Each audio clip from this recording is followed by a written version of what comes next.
Hello dear students, स्वागत है आप सबका ज्ञानी बनो डियर यूट्यूब चैनल में। दोस्तों, आज हम लोग अध्ययन करेंगे 10th क्लास की एक्सरसाइज 1.1 बिल्कुल स्टार्टिंग से। अगर आपने छुट्टियों में मौज मस्ती ज़्यादा करी है, आपने बिल्कुल भी मैथ की पढ़ाई नहीं पढ़ी है, तो कोई दिक्कत नहीं है, कोई टेंशन नहीं है। एक्सरसाइज आपकी बिल्कुल बेसिक यानी पहले चैप्टर से, पहले के बेसिक से आपको पढ़ाया जाएगा। कोई प्रॉब्लम नहीं आएगी, बेसिक से लेके आगे तक का आपको पढ़ाएंगे। तो बिना टाइम वेस्ट किए शुरू करते हैं exercise first. Your first chapter is real number. तो रियल नंबर से पहले हम थोड़ी बेसिक बातें आपको बता देते हैं जो कि आपने 9th क्लास में सीखी भी होंगी, लेकिन आपने छुट्टियों की मस्ती के कारण आप भूल चुके होंगे, तो दोबारा आपको रिवाइज करवा देते हैं। बात करते हैं रियल नंबर की। तो रियल नंबर के अंतर्गत कौन कौन से नंबर आते हैं वो सब आपको बताने के बाद आते हैं आपकी एक्सरसाइज पर।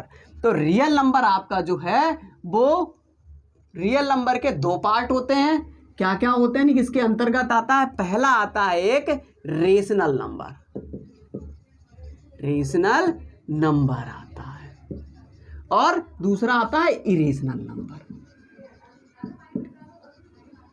Irrational number. बात क्लियर हुई?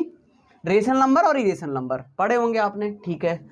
अब इरेशनल नंबर की पहले बात कर लेते हैं, क्योंकि इसके आगे का कोई पार्ट होता नहीं, यानी कि इसकी फैमिली आगे बढ़ी नहीं। रियल नंबर की फैमिली के, यानी कि ऐसा समझ सकते हो, रियल नंबर के दो बेटे हुए। पहला बेटा है रेशनल नंबर, दूसरा इरेशनल नंबर।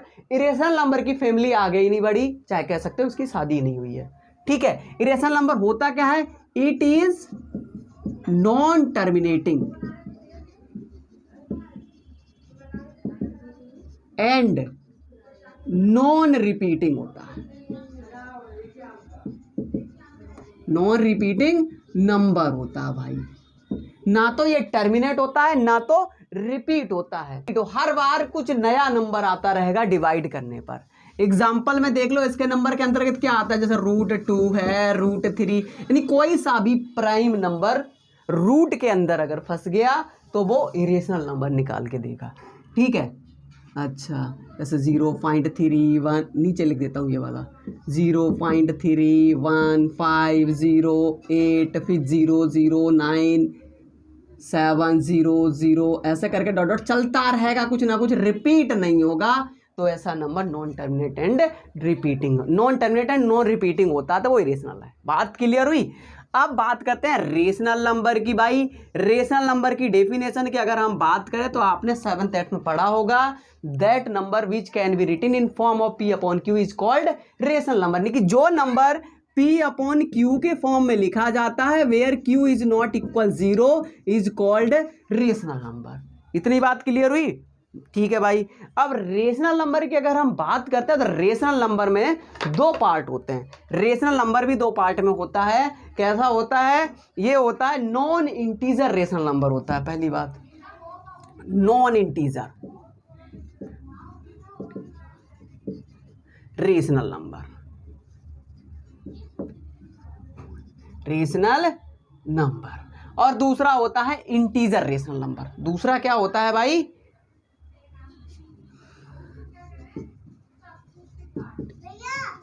इंटीजर, जिसको जेड से डिनोट करा जाता है, रेशनल नंबर। अब बात करते हैं हम भाई non integer rational number. Integer क्या होते हैं भाई? इंटीजर वो नंबर होते हैं जो नंबर तो पूरे पूरे होते हैं, जैसे 3 है, 4 है, 5 है, 6, 7, लेकिन पॉजिटिव भी होते हैं और निगेटिव भी होते हैं। और इसकी बात करें नॉन इंटीजर रेशनल नंबर की, मतलब होता है जैसे कि 1/3, ये भाई इंटीजर नहीं है, यानी कि जो नंबर जो पूरा पूरा ना हो, ठीक है। 5/2, 2/5, इस टाइप 2.5, इस टाइप के जो नंबर होंगे वो नॉन इंटीजर रेशनल नंबर, क्योंकि ये इंटीजर नहीं है।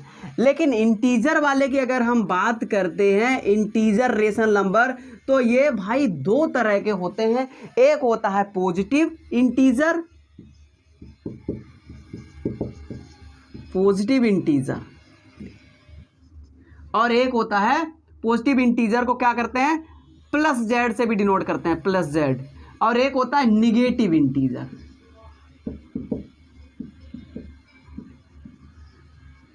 इसको Z- से भी डिनोट करा जाता है और I- से भी करा जाता है, और इसको भी I+ से करा जाता है। डबल डबल डिनोट करते हैं। जाइलिन वर्ड है इसका सिंबल जो है ना जाइलिंग बर्ड से लिया गया है, इसीलिए इस पे जेड से नोट करते हैं। इतनी बात क्लियर होगी। अब पॉजिटिव इंटीजर और निगेटिव इंटीजर्स की बात हो गई, ठीक है। अब निगेटिव इंटीजर तो सिंगल रह गया, नहीं इसकी फैमिली आगे नहीं बढ़ी, पर क्या है पॉजिटिव इंटीजर और आगे बढ़ गया भाई। पॉजिटिव इंटीजर में भाई आगे क्या आता है, होल नंबर आता है सारे, और होल नंबर जो है वो दो पार्टों में बंट जाता है। किसमें किसमें बंटता है, एक होता है जीरो, क्या होता है जीरो, और दूसरा होता है नेचुरल नंबर। नेचुरल नंबर जैसे 1 2 3 4 5 6 7 डॉट डॉट डॉट इनफाइनाइट तक जा रहा है। यानी कि जीरो भी अगर शामिल कर दें और नेचुरल नंबर शामिल कर दें तो वो आपका क्या बन जाता है भाई, होल नंबर बन जाता है। इतनी बात क्लियर हुई, इतनी बात क्लियर हो गई होगी। चाहो तो एक बार इसको फिर से रिपीट कर देते हैं। चैप्टर का नाम आपका रियल नंबर। रियल नंबर दो पार्ट में बंट गया, एक होता है रेशनल नंबर और एक होता है irrational number. Irrational number it is non terminated and non repeating, यानी ना तो टर्मिनेट होगा ना रिपीट होगा। एग्जांपल में दिया गया √2 है, √3 है, 0.315, यानी कि कोई भी ऐसा नंबर जो ना तो रिपीट हो ना टर्मिनेट हो वो लिख लेना, वो हो गया इरेशनल नंबर। रेशनल नंबर के दो पार्ट है, एक नॉन इंटीजर रेशनल नंबर और एक इंटीजर रेशनल नंबर। इंटीजर का मतलब पॉजिटिव और निगेटिव होता है।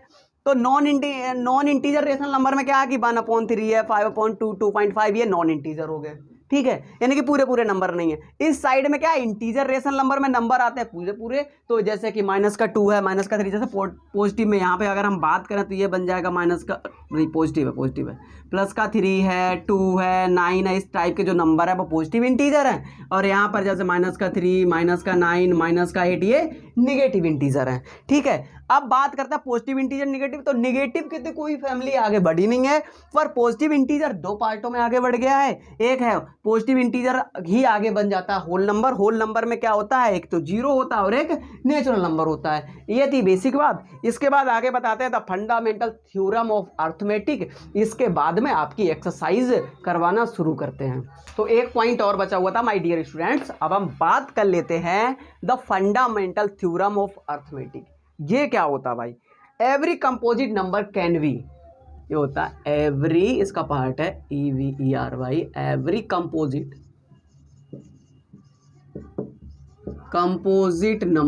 नंबर फुल लिख देते हैं NUMBE, number can be, every composite number can be written as a product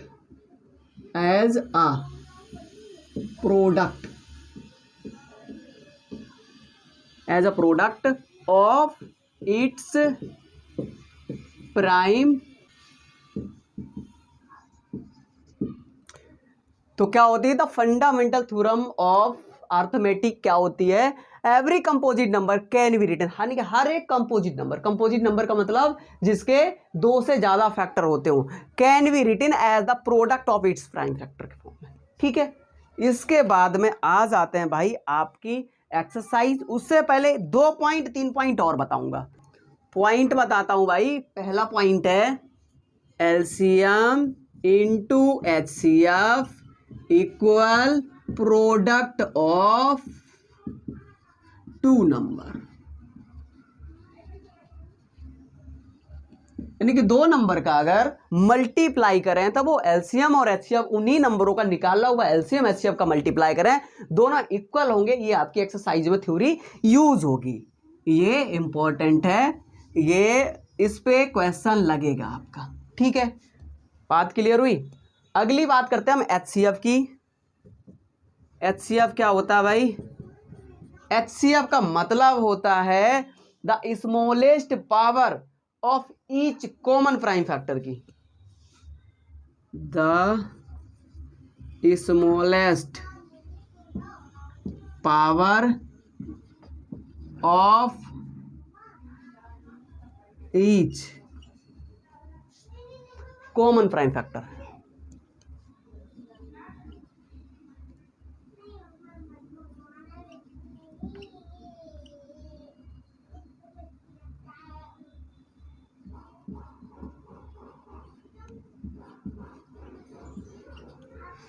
अगर HCF की बात करें तो स्मॉलेस्ट पावर देखनी है, छोटी power is common prime factor. जितने भी नंबर हो उनमें सब में कॉमन हो जो छोटी पावर, वो देखनी है। अगला है LCM की बात करते हैं। अगर हम द ग्रेटेस्ट पावर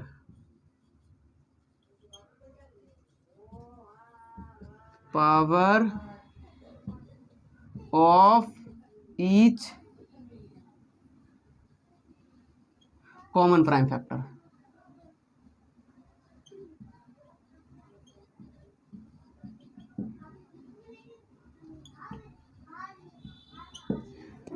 ये थे बेसिक रूल। उम्मीद है आप लोगों को समझ में आ गए होंगे। अब हम एक्सरसाइज को करवाते हैं। तो ये रहा फर्स्ट क्वेश्चन बोर्ड पर। पहला क्वेश्चन है express each number as a product of its prime factor. किसके फॉर्म में पता करना है आपको? प्राइम फैक्टर के फॉर्म में पता करना है भाई। कोई बात नहीं, करवा देते। तो पहला क्वेश्चन जो है ना 140 यानी कि 140 के प्राइम फैक्टर कर लो। 140 के जब आप प्राइम फैक्टर करोगे तो ये 2 से डिवाइड होगा। 2 7 जा, फिर करोगे 2 3 जा, 2 5 जा, फिर 3 से हो रहा नहीं हो रहा, 5 से करेंगे। 5 7 जा, 7 1 जा। तो इसके प्राइम फैक्टर की अगर हम बात करते हैं तो 140 के जो प्राइम फैक्टर बने हैं वो 2 पे पावर 2 इंटू 5 इंटू 7, यही आपका आंसर है। ठीक है, बात क्लियर हुई। अब दूसरे वाले की बात करते हैं। दूसरा वाला है 156। इसके जब प्राइम फैक्टर करेंगे तो 2 से डिवाइड हो रहा। 2 7 जा 14, 2 8 जा 16, फिर है 2 3 जा 6, 2 9 जा 18, फिर 3 से 3 1 जा, 3 3 जा, फिर 13 1 जा 13, क्योंकि 13 प्राइम नंबर है। तो 156 के जब प्राइम फैक्टर निकालेंगे तो वो क्या निकलेंगे? जो डबल नंबर है वो पावर के फॉर्म में लिख देते हैं भाई। तो ये बन जाएगा आपका 2 पे पावर 2 इंटू 3 इंटू 13। इतनी बात क्लियर हो गई? ठीक है, अगले की बात कर लेते हैं। इस वाले के प्राइम फैक्टर निकालते हैं भाई 3 8 2 5। चलो भाई कोई बात नहीं, 3 से डिवाइड हो रहा, चेक कर लो। 3 1 जा 3, 3 2 जा 6, 22 22 बन गया। 3 7 जा 21, 3 5 जा 15, फिर से 3 से हो जाएगा। 3 4 जा 12, 3 2 जा 6, 3 5 जा 15। ठीक है भाई, अब 3 से हो रहा नहीं हो रहा, 5 से होगा। 5 8 जा 40 और 5 5 जा 25। ठीक है भाई। अच्छा भाई 17 अपना अभी भी 5 से हो ही जाएगा ये। 5 1 जा 5, 5 7 जा 35, 17 1 जा 17। तो इसके जो प्राइम फैक्टर बने हैं भाई किसके? 3 8 2 5 के जो प्राइम फैक्टर बने हैं वो 3 पे पावर 2 इंटू 5 पे पावर 2 इंटू 17। ठीक है, ये बन गए। ये क्वेश्चन नंबर 3 हो गया। अगले की बात करते हैं क्वेश्चन नंबर 5। इसके प्राइम फैक्टर कर लो 5 0 0 5। ये किससे डिवाइड हो रहा है भाई? चेक कर लो, 5 से हो रहा है डिवाइड। 5 0 0 5। ठीक है भाई, अब 5 से नहीं होगा, ये लास्ट में 1 है, 1 आता नहीं, लास्ट में 0 और 5 होना चाहिए। तो अब 7 से ट्राई मारो। 7 1 जा 7, 3 बचा 30 हो गया, 7 चौके 28, 7 4 जा 28 और 7 3 जा 21। इतनी बात क्लियर हुई। अब ये 7 से भी नहीं हो रहा, 11 से हो रहा भाई। 11 का करो, 11 1 जा 11, 11 3 जा 33। अब ये किससे हो रहा? 13 1 जा 13। तो ये जो इसके प्राइम फैक्टर निकले हैं, कितने निकले हैं? 5 0 0 5 के जो प्राइम फैक्टर निकले वो 5 इंटू 7 इंटू 11 इंटू 13, ये आया इसका आंसर। तो ये था आपका पहला क्वेश्चन। उम्मीद है आप लोगों को समझ में आ गया होगा। इसी तरह के आपको अगला क्वेश्चन करवाते हैं बिना टाइम वेस्ट किए हुए।